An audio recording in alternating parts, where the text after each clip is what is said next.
وَجَعَلُوا لِلَّهِ شُرَكَاءَ الْجِنَّ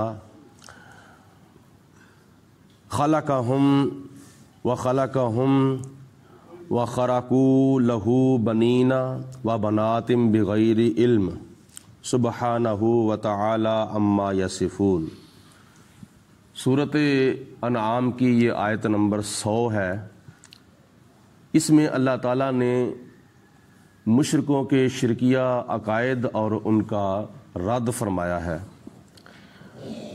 شرکیہ عقائد میں سے ایک ان کا عقیدہ یہ بھی تھا وَجَعَلُوا لِلَّهِ شُرَكَاءَ الْجِنَّ، مشرک اور کافر لوگوں نے جنوں کو اللہ تعالیٰ کا شریک بنا لیا، جنوں کو اللہ کے برابر ٹھہرا لیا۔ اس کا مطلب یہ ہے کہ وہ اللہ تعالیٰ کے احکامات کے اوپر عمل کرنے کی طرح جنوں کے حکموں پر بھی عمل کرتے تھے اور ان کی پیروی کرتے تھے۔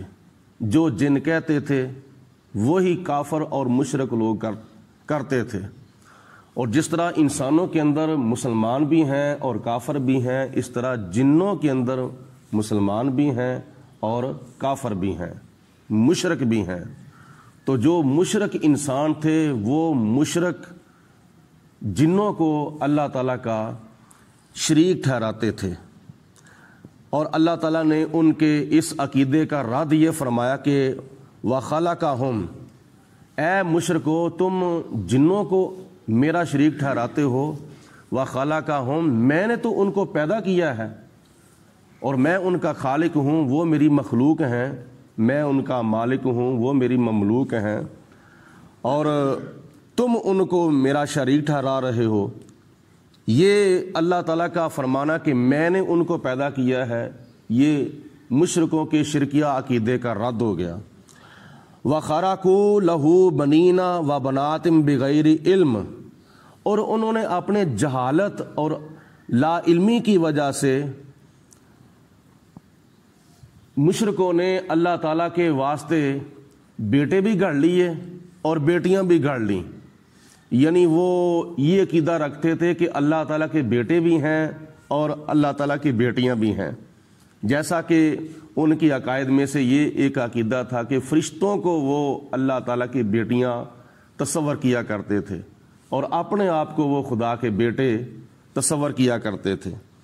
اس عقیدے کا اللہ تعالیٰ نے ایسے رد فرمایا کہ سبحانہ، وہ پاک ہے اس چیز سے کہ اس کا کوئی بیٹا ہو اور اس کی کوئی بیٹی ہو، وہ بیٹیوں بیٹوں سے پاک ہے۔ سبحانہ، اللہ تعالیٰ کی ذات پاک ہے ایسے رشتوں سے اور ایسے نعتوں سے، کیونکہ جس وقت باپ اپنے بیٹے کو جنتا ہے تو اس کی دلیل یہ ہوتی ہے کہ ایک وقت ایسا آئے گا کہ باپ فوت ہو جائے گا اور بیٹا اپنے باپ کا قائم مقام ہو جائے گا، بیٹا اپنے باپ کا جانشین ہو جائے گا۔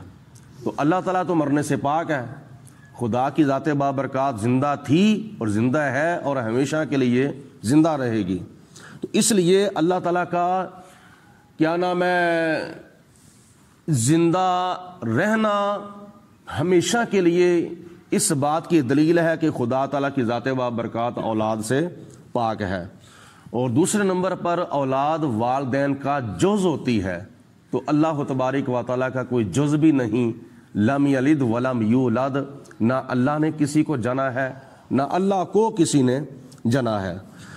وَتَعَالَى عَمَّا يَصِفُونَ، اور خدا تعالیٰ کی ذات بابرکات بہت بلند ہے، اور جو یہ بیان کرتے ہیں یعنی جو یہ عقیدہ اور نظریہ رکھتے ہیں اس سے اللہ تبارک و تعالیٰ بلند و بالا اور اعلیٰ ہے۔ بدیع السماوات والارض، اللہ نیا پیدا کرنے والا ہے آسمانوں کو اور زمین کو، یعنی اللہ تعالیٰ زمین و آسمانوں کا موجد ہے، اور موجد کا معنی ہے کوئی چیز ایجاد کرنے والا، اور ایجاد وہ چیز کی جاتی ہے جو ایجاد ہونے سے پہلے نہ ہو۔ تو اللہ تعالیٰ کی ذات آسمانوں کو ایجاد کرنے والی ہے اور زمین کو ایجاد کرنے والی ہے، اور ایجاد اس چیز کو کیا جاتا ہے کہ جو ایجاد ہونے سے پہلے نہ ہو، اس کا تصور بھی نہ ہو۔ ہم نے کوئی چیز بنانی ہو تو کسی چیز کی طرف دیکھ کر ہم بناتے ہیں کہ یہ کیسے بنی تھی اور اس کا ڈیزائن کیا ہے اور اس کا سائز کیا ہے، یہ کتنی لمبی ہے کتنی چوڑی ہے۔ مکان بنانا ہو تو کسی مکان کا نقشہ دیکھنا پڑتا ہے، کوئی کپڑے سلائی کرنے ہو تو درزی کو اس کا سائز لینا پڑتا ہے، تو پھر اس کے مطابق درزی کپڑے سلائی کرتا ہے۔ یعنی کوئی چیز بھی ہم نے بنانی ہو تو اس کا سیمپل، اس کا نمونہ پہلے دیکھنا پڑتا ہے۔ اللہ کی ذات بابرکات جو چیز بھی بناتی ہے اس کو سائز کی یا نمونے کی یا سیمپل کی ضرورت نہیں، بلکہ خدا تعالیٰ جس چیز کو پیدا کرنا چاہتا ہے اس چیز کا ارادہ کر کے فرماتا ہے کن ہو جا فیکون، تو وہ ہو جاتا ہے۔ بدیع السماوات والارض، اللہ تعالیٰ زمین و آسمانوں کو نیا پیدا کرنے والا ہے۔ انا یکون لہ ولد، اس کے ہاں اولاد کیسے ہو سکتی ہے، یعنی اس کا بیٹا، اس کی کوئی بیٹی کیسے ہو سکتی ہے۔ ولم تکن لہ صاحبہ، حالانکہ اس کی بیوی نہیں ہے۔ اللہ تعالیٰ بیوی سے بھی پاک ہے، تو بیوی ہوتی ہے تو اولاد ہوتی ہے، اگر بیوی نہیں ہوتی تو اولاد نہیں ہوتی، تو اللہ تعالیٰ اس چیز سے بھی پاک ہے کہ اس کی بیوی ہو۔ وَخَلَقَ كُلَّ شَيْءٍ، اور اللہ تعالیٰ نے ہر چیز کو پیدا کیا ہے، جتنی بھی یہ مخلوقات ہیں، جتنی بھی یہ چیزیں ہیں کائنات کی، خدا تعالیٰ نے ان کو سب کو پیدا کیا ہے۔ وَهُوَ بِكُلِّ شَيْءٍ عَلِيمٌ، اور اللہ تعالیٰ ہر چیز کو جاننے والا ہے، یعنی ساری کائنات کی چیزوں کا علم اللہ پاک کے پاس ہے۔ ذالکم اللہ ربکم، اے مشرکو یہ اللہ ہے جو تمہارا رب ہے، جس نے تمہیں پالا ہے، جس نے تمہیں روزی دی ہے، وہ اللہ کی ذات بابرکات ہے۔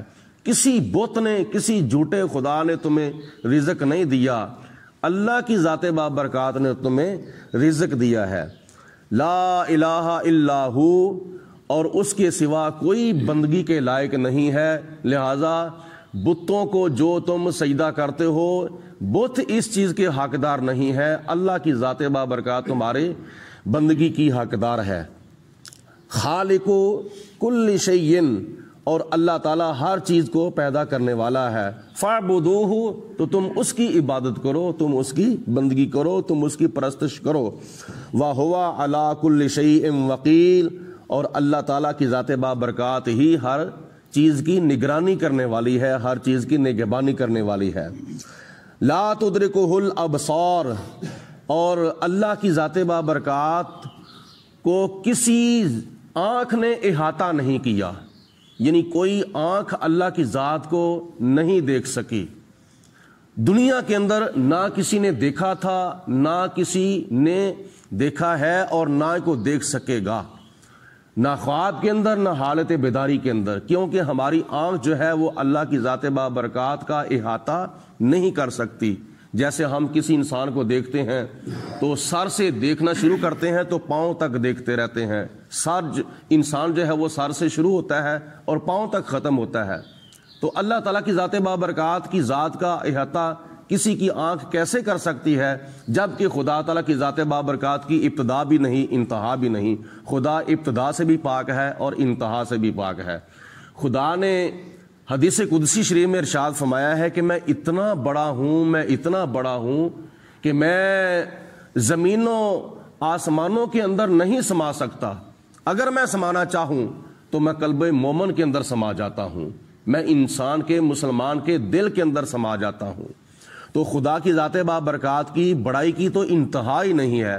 تو جب خدا تعالیٰ کی ذات بابرکات اتنی بڑی ہے کہ اس کے برابر کسی کوئی ذات نہیں یا اس سے بڑھ کر کوئی ذات نہیں، تو پھر ہماری آنکھ جو ہے وہ اللہ کی ذات بابرکات کا احاطہ کیسے کر سکتی ہے؟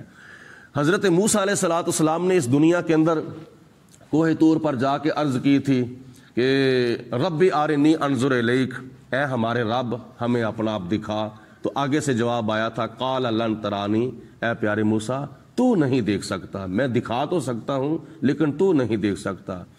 نبی کریم علیہ السلام کے بارے میں ہم اہل سنت و جماعت جو عقیدہ رکھتے ہیں کہ معراج کی رات اللہ تعالیٰ کی ذات نے اپنا دیدار نبی پاک علیہ السلام کو کرایا تھا، تو وہ بھی اس دنیا کے اندر نہیں بلکہ عالم بالا میں خدا نے اپنے محبوب کو بلا کر اپنا دیدار کرایا تھا۔ معراج کی رات ساری زمین نیچے تھی، آسمان بھی نیچے تھے، جنت بھی نیچے تھی، لوح قلم عرش و کرسی سب کچھ نیچے تھا، اور خدا کی ذات نے مقام قدس اور مقام کعبہ قوسین اور او ادنا کی کرسی کے اوپر بٹھا کر نبی پاک علیہ الصلوۃ والسلام کو اپنا دیدار کرایا تھا، یعنی عالم بالا میں۔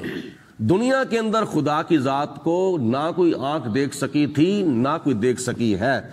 لا تدرکہ الابصار، کوئی آنکھ اللہ کی ذات کا احاطہ نہیں کر سکتی۔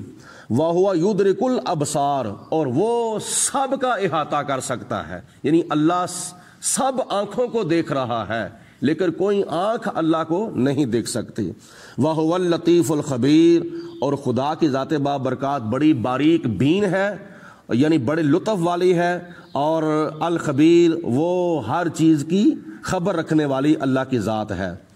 قد جاءکم بصائر من ربکم، بے شک آ گئی ہے تمہارے پاس وہ دلیلیں جو تمہاری آنکھوں کو کھول رہی ہیں، یعنی اللہ کی ذات بابرکات نے اپنی قدرت کے کرشمے ایسے ایسے اپنے نبیوں کے ساتھ بھیجے معجزات کی شکل میں، اور اپنی قدرت کی کرشموں کی شکل میں، یعنی اپنی توحید کے دلائل اور نبیوں کی نبوتوں کے دلائل ایسے ایسے بھیجے کہ جو انسانوں کی آنکھوں کو کھول دیتے تھے۔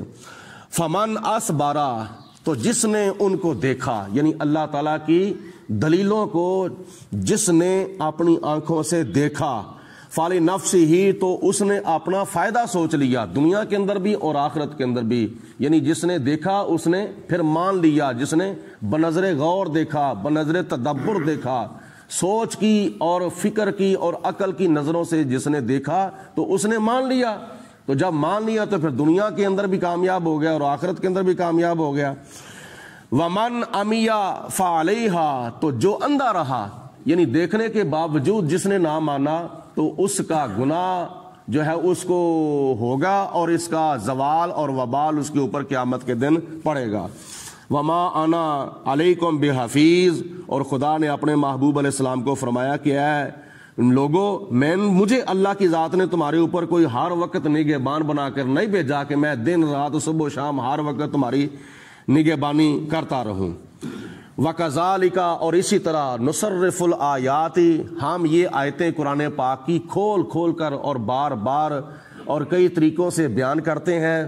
وَلِيَقُولُوا، اور تاکہ یہ کافر لوگ کہیں، درستہ کہ اے محمد صلی اللہ علیہ وسلم تو نے کسی سے یہ پڑھ لیا ہے، وَلِنُبَيِّنَهُ، اور تاکہ ہم بیان کریں اس قرآن پاک کو، لِقَوْمٍ يَعْلَمُونَ، اس قوم کے لیے جو جانتی ہے اور جو علم رکھتی ہے۔ اتبع، اے میرے حبیب علیہ الصلوۃ والسلام اتباع کیجئے، پیروی کیجئے، ما اوحی الیک، اور اس وحی کی جو وحی میں نے تمہارے اوپر کی ہے، من ربک، میں تمہارا رب ہوں، میری طرف سے جو وحی تمہارے اوپر کی جاتی ہے، جبریل علیہ الصلوۃ والسلام میری طرف سے جو پیغام تمہارے اوپر لاتے ہیں اس پیغام کی اتباع کیجئے، اس پیغام کی پیروی کیجئے۔ وہ پیغام کیا ہے؟ لا الہ الا ہو، اللہ کے سوا کوئی عبادت کے لائق نہیں ہے۔ وَأَعْرِضْ عَنِ الْمُشْرِكِينَ، اور مشرکوں سے تم اپنا چہرہ پھیر لو،